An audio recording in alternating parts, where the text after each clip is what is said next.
and as a democracy. So that's what I'm going to lay out tonight.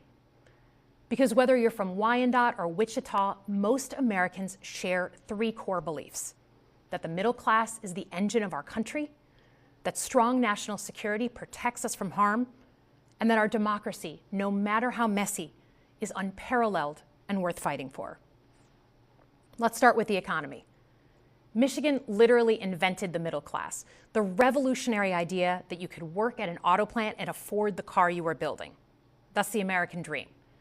And in order to expand and protect the middle class, we have to do a few basic things. We need to bring down the price of things we spend the most money on: groceries, housing, healthcare. We need to make more things in America with good-paying union jobs and bring our supply chains back home from places like China. We need to give American businesses the certainty they need to invest and create the jobs of the future. And we need a tax system that's fair for people who don't happen to make $1 billion. Look, the president talked a big game on the economy, but it's always important to read the fine print. So, do his plans actually help Americans get ahead? Not even close. President Trump is trying to deliver an unprecedented giveaway to his billionaire friends. He's on the hunt to find trillions of dollars to pass along to the wealthiest in America. And to do that, he's going to make you pay in every part of your life. Grocery and home prices are going up, not down, and he hasn't laid out a credible plan to deal with either of those. His tariffs on allies like Canada will raise prices on energy, lumber, and cars, and start a trade war that will hurt manufacturing and farmers. Your premiums and prescriptions will cost more because the math on his proposals doesn't work without going after your health care. Meanwhile, for those keeping score, the national debt is going up, not down. And if he's not careful, he could walk us right into a recession.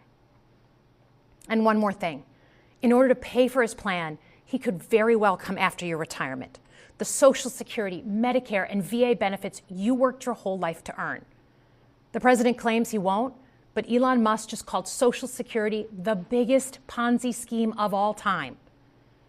While we're on the subject of Elon Musk, is there anyone in America who is comfortable with him and his gang of 20-year-olds using their own computer servers to poke through your tax returns, your health information, and your bank accounts? No oversight, no protections against cyber attack, no guardrails on what they do with your private data. We need a more efficient government. You want to cut waste? I'll help you do it. But change doesn't need to be chaotic or make us less safe. The mindless firing of people who work to protect our nuclear weapons, keep our planes from crashing, and conduct the research that finds the cure for cancer, only to rehire them 2 days later? No CEO in America could do that without being summarily fired. Okay, so we've talked about economic security. How about national security? Let's start with the border. As someone who spent my whole career protecting our homeland, every country deserves to know who and what is coming across its border. Period. Democrats and Republicans should all be for that. But securing the border without actually fixing our broken immigration system is dealing with the symptom and not the disease. America is a nation of immigrants. We need a functional system keyed to the needs of our economy that allows vetted people to come and work here legally. So I look forward to the president's plan on that. Because here's the thing. Today's world is deeply interconnected. Migration, cyber threats, AI, environmental destruction, terrorism. One nation cannot face these issues alone. We need friends in all corners, and our safety depends on it. President Trump loves to say peace through strength. That's actually a line he stole from Ronald Reagan. But let me tell you, after the spectacle that just took place in the Oval Office last week, Reagan must be rolling in his grave. We all want an end to the war in Ukraine, but Reagan understood that true strength required America to combine our military and economic might with moral clarity. And that scene in the Oval Office wasn't just a bad episode of reality TV. It summed up Trump's whole approach to the world. He believes in cozying up to dictators like Vladimir Putin and kicking our friends like the Canadians in the teeth. He sees American leadership as merely a series of real estate transactions. As a Cold War kid, I'm thankful it was Reagan and not Trump in office in the 1980s. Trump would have lost us the Cold War. Donald Trump's actions suggest that in his heart, he doesn't believe we're an exceptional nation. He clearly doesn't think we should lead the world. Look, America is not perfect, but I stand with the majority of Americans who believe we are still exceptional, unparalleled. And I would rather have American leadership over Chinese or Russian leadership any day of the week. Because for generations, America has offered something better. Our security and our prosperity, yes, but our democracy, our very system of government, has been the aspiration of the world. And right now, it's at risk. It's at risk when the president decides you can pick and choose what rules you want to follow, when he ignores court orders and the Constitution itself, or when elected leaders stand by and just let it happen. But it's also at risk when the president pits Americans against each other, when he demonizes those who are different and tells certain people they shouldn't be included. Because America is not just a patch of land between two oceans. We are more than that. Generations have fought and died to secure the fundamental rights that define us. Those rights and the fight for them make us who we are. We're a nation of strivers, risk takers, innovators, and we are never satisfied. That is America's superpower. And look, I've lived and worked in many countries. I've seen democracies flicker out. I've seen what life is like when a government is rigged.